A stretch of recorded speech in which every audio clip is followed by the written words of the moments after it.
Polícia Federal deflagrou logo pela manhã, a 49ª fase da Lava Jato. Batizada de Buena Fortuna, ela investiga o pagamento de propina na construção da hidrelétrica de Belo Monte, no Pará. Foram cumpridos 9 mandados de busca e apreensão em São Paulo e no Paraná. Os alvos foram o ex-ministro Antônio Delfim Neto e o sobrinho dele, Luiz Apolônio Neto. De acordo com o Ministério Público Federal, o ex-ministro é suspeito de ter recebido 4 milhões de reais por meio de contratos fictícios da construtora. Ao todo, políticos e agentes públicos teriam recebido 135 milhões de reais em pagamentos indevidos por Belo Monte. Parte dessa propina teria sido repassada ao PT e ao PMDB. Vale lembrar que o nome de Delfim Neto apareceu na delação premiada de Flávio Barra, ex-executivo da Andrade Gutierrez, em 2016. O delator afirmou ter pagado 15 milhões de reais a ele. Os investigadores suspeitam agora que o ex-ministro seja um dos nomes na planilha de propinas da Odebrecht. Ele seria o professor na lista. E a defesa do Delfim negou quaisquer irregularidades e disse que o ex-ministro recebeu a quantia por serviços de consultoria prestados. Vera Magalhães, o que você achou dessa nova fase, né? Chegando aí a Belo Monte, claro, atingindo o Delfim Neto, e você acha também que o foco agora passa a ser o Eletrolão, novos rumos aí nas investigações? O que você acha, Vera? Patrick, no princípio da manhã, muita gente confusa, né, com essa notícia, porque você tem um momento de explode a sua mente imaginar um ex-ministro da ditadura envolvido num esquema de corrupção que começou com o PT de Lula e Dilma Rousseff, algumas coisas que explicam essa proximidade. Delfim Neto foi por muito tempo consultor econômico dos governos Lula e Dilma. Ele era, apesar dessa diferença ideológica, dele ter sido sempre um baluarte da direita e Dilma e Lula à esquerda, eles se encontravam num lugar chamado nacional desenvolvimentismo. E a Dilma tinha muito apreço pela opinião do Delfim Neto. Nacional desenvolvimentismo, que tem nesta coisa da construção de grandes obras hídricas, grandes obras do setor hidrelétrico, um dos seus suportes, um dos seus principais alicerces. Daí que essas coisas se encontram. O Delfim, ele era muito ouvido, ele ia direto ao Palácio da Alvorada.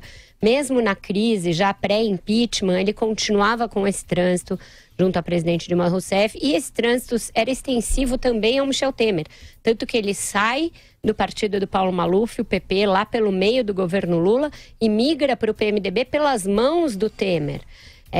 Então, toda essa proximidade foi sendo construída aos poucos. Bom, isso é o contexto político que explica a proximidade dele com Lula e Dilma e a sua presença na construção de Belo Monte como consultor, eventualmente como conselheiro. Eu acho que agora tem de se ver como foram feitos esses pagamentos, porque os pagamentos são muito volumosos, as quantias são enormes. É uma consultoria, para dizer o mínimo, de muito luxo.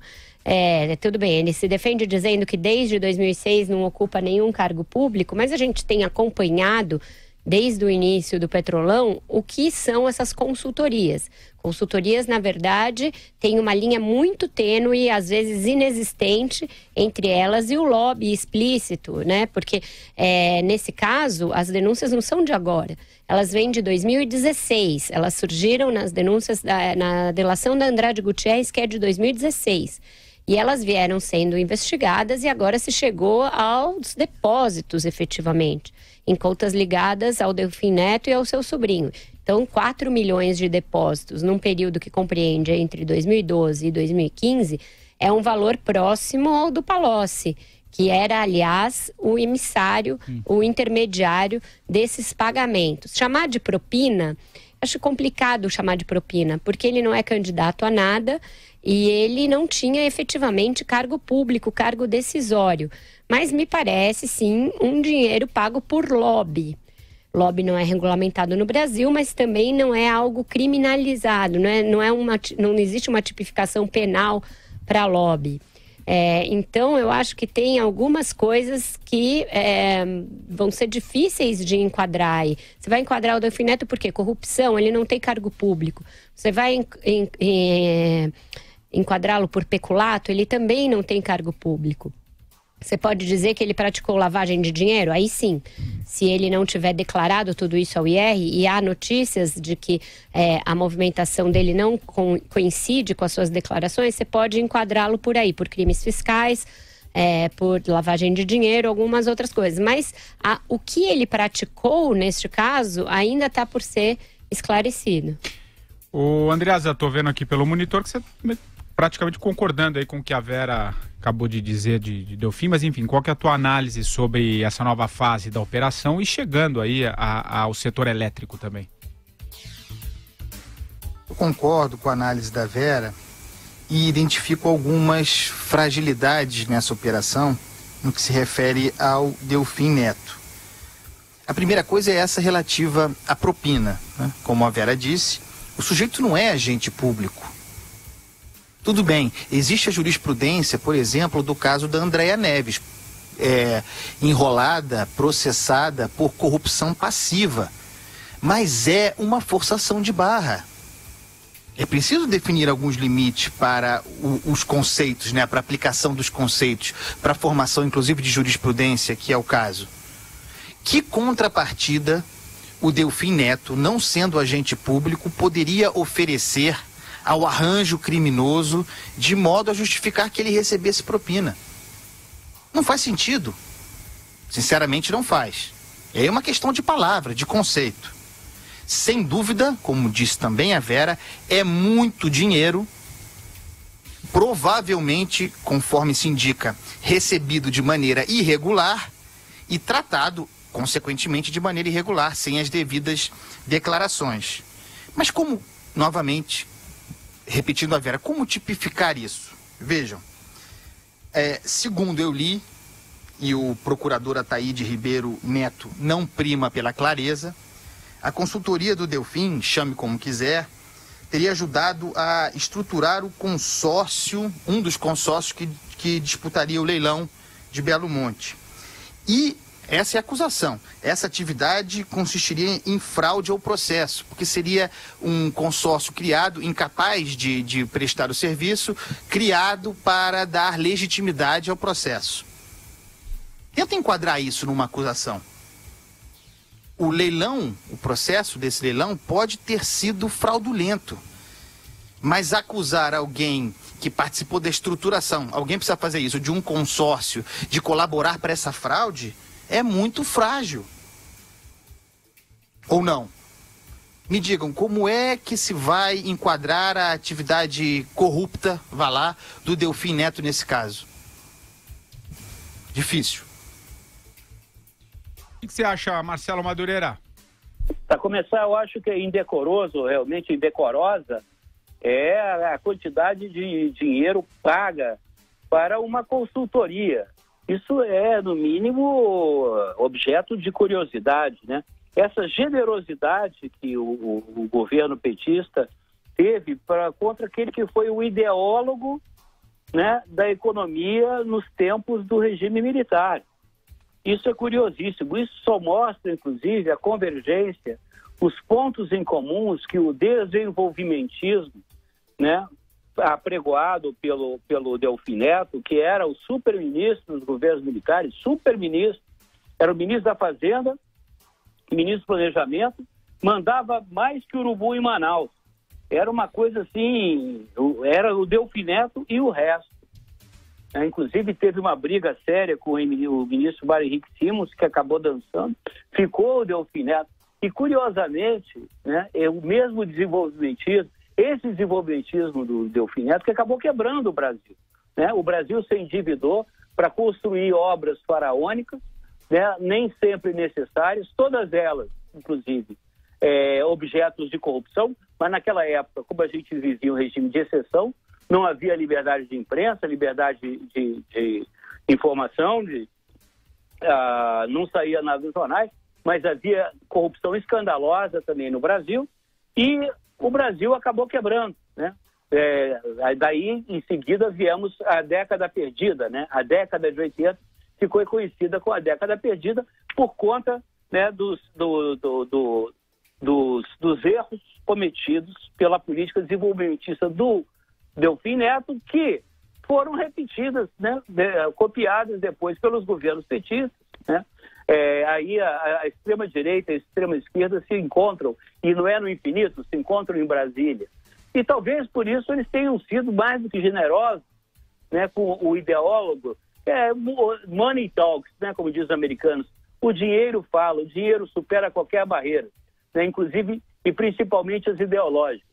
Foram extremamente generosos com o ex-ministro na sua consultoria, né, já que ele batia na mesma tecla do desenvolvimentismo, justificava esses projetos malucos do PT. Então, isso você justifica aí esses valores escandalosos, indecorosos, pagos por essa consultoria, que, como bem disse a Vera e o Andreasa, dificultam, de certa forma, o enquadramento criminal, a não ser, claro, pela questão da lavagem de dinheiro. Agora, só para concluir o raciocínio, né, é o mesmo pensamento que tem o pré-candidato Jair Messias Bolsonaro, o mito, né? Esse cara que gosta de se travestir de liberal, mas no fundo é mais um desenvolvimentista, mais um estatista, né, que prega também, né, esses megaprojetos, coisas, e ele pelo menos reconhece que não entende nada de economia. Mas isso que eu acho curioso, e curioso como uma parcela do povo brasileiro insiste, né, em apoiar pela terceira vez o mesmo equívoco. Isso é que é curioso.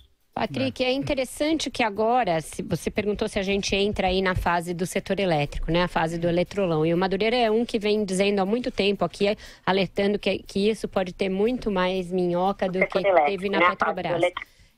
Acontece que isso foi fruto, assim como muitos equívocos e que nos levaram a essa situação que a gente está agora, da teimosia da Dilma Rousseff e de uma política que a gente está discutindo aqui, nacional desenvolvimentista, olhando para o retrovisor lá para os anos 70. É lógico que o Brasil tem ainda carências energéticas e que a energia hidrelétrica é a mais massiva, a mais acessível pela nossa condição hídrica, etc, etc. Mas esses projetos sempre foram eivados de problemas estruturais, problemas na composição desses consórcios, problemas ambientais, e esses problemas foram sendo empurrados pela barriga, pela Dilma, em nome da reafirmação dessa política, né? Então se construiu Belo Monte e se construíram as duas outras hidrelétricas do Madeira, Santo Antônio e Jirau, e a preços muito além dos iniciais, que estamos pagando ainda hoje, que não geraram todo o potencial de transmissão de energia que se dizia quando eles foram vendidos, e cuja composição dos consórcios é uma coisa que todo mundo, de A a Z no Brasil, levou dinheiro, levou grana. Antônio Palocci e seu irmão levaram dinheiro, todo mundo do PMDB, que tinha o Edson Lobão sentado ali no Ministério de Minas e Energia, todo mundo levou dinheiro o PT. Então, isso vai começar a ser melhor escrutinado agora. Como o que o Delfim vendia nessa fraude? Isso vai ter que ser mais bem explicado, mas certamente acesso, em primeiro lugar. Acesso a Dilma, acesso ao PMDB, que era o seu partido, que estava sentado, portanto, no Ministério de Minas e Energia. Se vão conseguir associá-lo pelo fato de ter ajudado a montar o consórcio, com a fraude posterior. Qual foi essa fraude? Entre outras. O consórcio não era habilitado para fazer aquilo a que se propunha e subcontratava outro. Então, era tudo com cartas marcadas. Até que ponto você pode dizer que ele, mesmo tendo feito lobby, sabia desta fraude? Vai ser complexo, vamos analisar.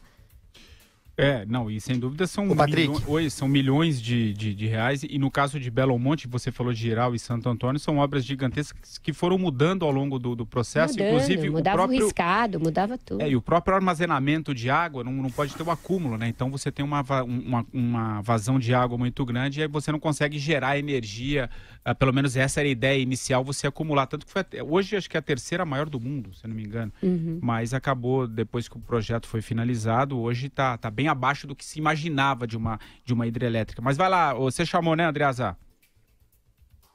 Todo esse cenário de desgraça, de corrupção, de malversação do dinheiro público, todo esse cenário que a Vera definiu agora há pouco é verdadeiro. O que não torna desnecessária a hidrelétrica. Há tempos eu falo isso não em defesa dos governos petistas, pensando no Estado brasileiro, na geração de energia. Era uma obra necessária, como era as outras, Santo Antônio e Jirau. Necessárias, pessimamente feitas, processo pessimamente conduzido, mas necessário. E com isso eu quero pegar um gancho para tratar novamente do procurador Ataíde Ribeiro Neto e da moda de fazer proselitismo, fazer política, né, com questões sérias como essa, né? Nós aqui falamos até agora do possível envolvimento do Delfim Neto, tentando encontrar uma tipificação para a atividade dele. Mas aí o doutor Ataíde Ribeiro Neto sai com a seguinte fala no meio da sua denúncia, né? Além de assolar os cofres públicos, nós percebemos os problemas ambientais e socioambientais da usina de Belo Monte. Populações ribeirinhas, indígenas foram desamparadas, as condicionantes socioambientais não foram cumpridas e hoje a gente vê o dinheiro engordando os cofres e os bolsos dos políticos. Não dá, né, doutor? Não dá para encaixar isso nessa... Tá forçando, doutor. É política. Se filia ao PSOL e vai disputar a eleição.